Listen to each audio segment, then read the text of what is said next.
Kadınlarsız cəmiyyət ola bilməz, kadınsız həyat ola bilməz.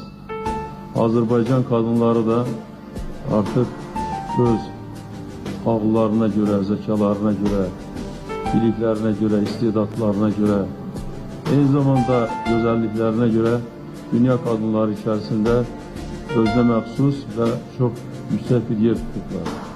Ona görə də biz öz kadınlarımızla fəxr edirik. Kadınlara indiyə qədər güvəndiyi kimi bu gün də güvənirəm, sabah da güvənəcəyəm. Mən sizin hamınızı sevirəm, hamınızı bağrıma basıram, hamınızı öpürəm eğer icazə versəniz və sizə can sağlığı, xoşbəxtlik arzu edirəm.